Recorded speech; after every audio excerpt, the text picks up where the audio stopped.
क्या आपने कभी सोचा कि एक ऐसी एसयूवी जो कभी भारत की सड़कों की शान थी, अब और भी दमदार अंदाज में वापसी करने वाली है? रेनॉल्ट डस्टर का नया मॉडल 2025 में धमाल मचाने आ रहा है, लेकिन क्या है इसकी खासियत? आज हम बात करने वाले हैं नई रेनॉल्ट डस्टर 2025 मॉडल के बारे में, जो भारत में जल्द लॉन्च होने वाली है। इस वीडियो में आपको मिलेगी इस धांसू एसयूवी की हर छोटी बड़ी डिटेल, इसका लुक, फीचर्स, इंजन, कीमत और वो सब कुछ जो आप जानना चाहते हैं। लेकिन रुकिए, क्या ये नई Duster Hyundai Creta, Grand Vitara, Skoda Kushaq और किया सेल्टोस को टक्कर दे पाएगी? ये सवाल आपके मन में जरूर होगा और इसका जवाब आपको इस वीडियो के आखिर तक मिलेगा। तो बने रहिए, क्योंकि ये सफर होने वाला है मजेदार।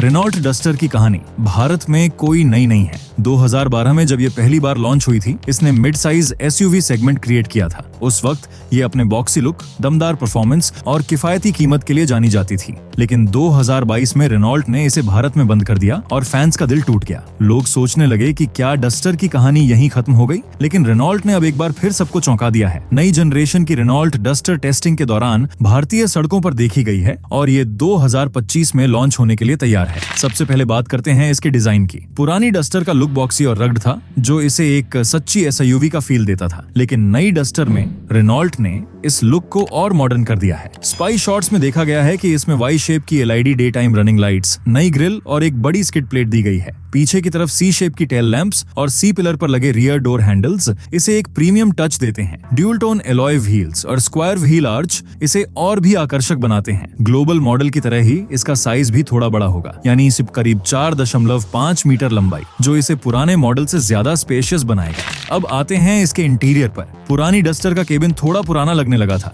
लेकिन नई डस्टर में रेनॉल्ट ने इसे पूरी तरह बदल दिया है। ग्लोबल मॉडल में 10.1 इंच की floating touch screen infotainment system, 7 inch का डिजिटल ड्राइवर डिस्प्ले और वायरलेस एंड्रॉइड ऑन्टो अब एप्पल कारप्ले कनेक्टिविटी दी गई है। इसके अलावा 6 speaker Arkamys 3D sound system, wireless phone charger और क्रूज कंट्रोल जैसे फीचर्स भी हैं।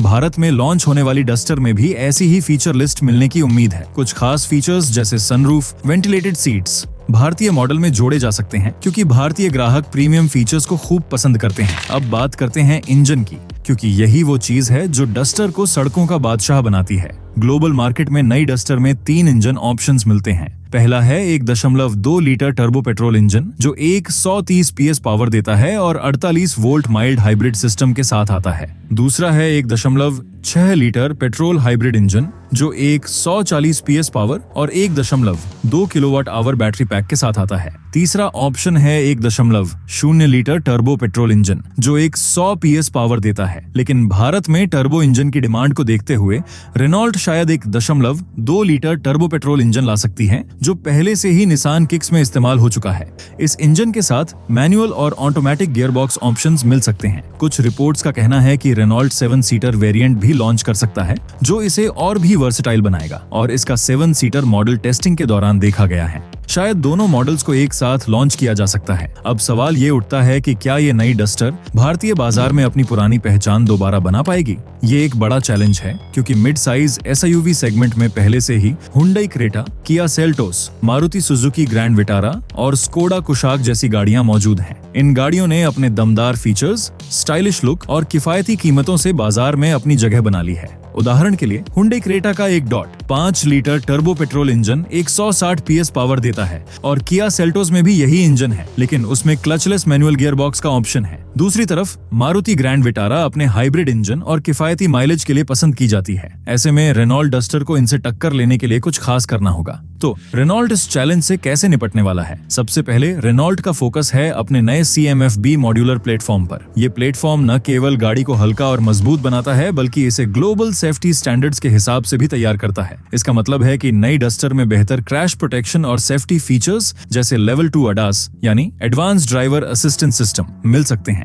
ADAS में lane keep assist, automatic emergency breaking और अडेप्टिव क्रूज कंट्रोल जैसे फीचर्स शामिल हो सकते हैं, जो इसे सेगमेंट में अलग बनाएंगे। दूसरा, रेनॉल्ट की कीमत रणनीति भी अहम होगी। पुरानी डस्टर की शुरुआती कीमत करीब 8 लाख रुपए थी, लेकिन नई डस्टर की अनुमानित कीमत 9 से 15 लाख रुपए के बीच हो सकती है। अगर रेनॉल्ट इसे किफायती रख पाया तो ये क्रेटा और सेल्टोस को कड़ी टक्कर दे सकती है। अब थोड़ा सा डीप डाइव करते हैं इस गाड़ी की टेस्टिंग और लॉन्च टाइमलाइन में। रिसेंटली नई डस्टर को भारतीय सड़कों पर टेस्टिंग के दौरान देखा गया है। ये गाड़ी पूरी तरह ढकी हुई थी, लेकिन इसके डिजाइन और साइज से साफ था कि रेनॉल्ट कुछ बड़ा प्लान कर रहा है। कुछ मीडिया रिपोर्ट्स का कहना है कि इसे 2025 की तीसरी तिमाही में लॉन्च किया जा सकता है, यानी अगस्त से सितंबर के बीच। हालांकि रेनॉल्ट इंडिया के मैनेजिंग डायरेक्टर ने हाल ही में कहा है कि लॉन्च थोड़ा लेट हो सकता है। इसका मतलब है कि हमें थोड़ा और इंतजार करना पड़ सकता है। लेकिन अच्छी खबर यह है कि रेनॉल्ट भारत में अपने प्रोडक्शन को बढ़ाने पर काम कर रहा है और ये गाड़ी रेनॉल्ट निसान अलायंस के चेन्नई प्लांट में बनाई जाएगी। इसके अलावा रेनॉल्ट एक 7 सीटर वेरिएंट पर भी काम कर रहा है, जिसे बिगस्टर के नाम से जाना जा सकता है। ये वेरिएंट महिंद्रा XUV 700 और Toyota Urban Cruiser Hyryder जैसी गाड़ियों से मुकाबला करेगा।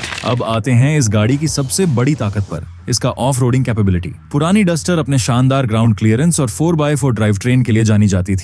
नई डस्टर में भी रेनॉल्ट इस पर फोकस कर रहा है। ग्लोबल मॉडल में 4x4 ऑप्शन उपलब्ध है और भारत में भी इसे लाने की उम्मीद है। इसका ग्राउंड क्लियरेंस करीब 210 से 217 मिमी हो सकता है, जो इसे रफ रास्तों और उबड़ खाबड़ सड़कों के लिए परफेक्ट बनाता है। अगर आप एडवेंचर पसंद करते हैं और वीकेंड पर पहाड़ों या जंगलों में ड्राइव करना चाहते हैं तो ये गाड़ी आपके लिए एकदम फिट हो सकती है। लेकिन हर सिक्के के 2 पहलू होते हैं। नई डस्टर के सामने कुछ चुनौतियां भी हैं। सबसे बड़ी चुनौती है इसकी कीमत। अगर रेनॉल्ट 15 लाख रुपए की रेंज में लॉन्च करता है तो ये सेगमेंट की दूसरी गाड़ियों के मुकाबले थोड़ी महंगी हो सकती है। उदाहरण के लिए मारुति ग्रैंड विटारा की शुरुआती कीमत 10.5 लाख रुपए है और हुंडई क्रेटा की कीमत 11 लाख रुपए से शुरू होती है। अगर रेनॉल्ट कीमत को कंट्रोल नहीं कर पाया तो ग्राहक दूसरी गाड़ियों की तरफ जा सकते हैं। दूसरी चुनौती है डीजल इंजन की कमी। भारत में मिड साइज SUV खरीदने वाले ज्यादातर लोग डीजल इंजन पसंद करते हैं क्योंकि ये माइलेज और टॉर्क के मामले में बेहतर होता है। लेकिन नई डस्टर में फिलहाल सिर्फ पेट्रोल और हाइब्रिड इंजन ऑप्शंस की बात हो रही है। अगर रेनॉल्ट डीजल इंजन लाता है तो ये गेम चेंजर हो सकता है।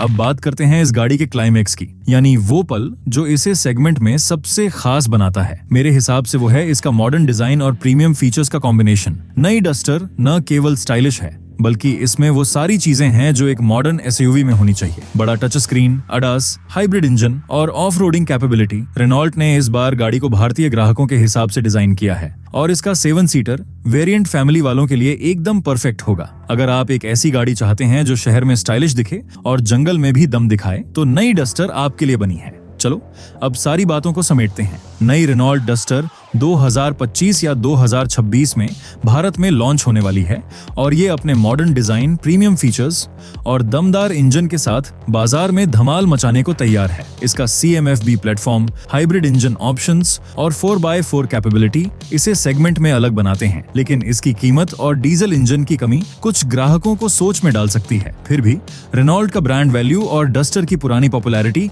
इसे एक बार फिर हिट बना सकती है। तो क्या आप नई रेनॉल्ट डस्टर के लिए एक्साइटेड हैं? क्या आपको लगता है कि ये क्रेटा और सेल्टोस को टक्कर दे पाएगी? कमेंट में जरूर बताना। और अगला वीडियो भी मस्त है, वो अभी देख लो।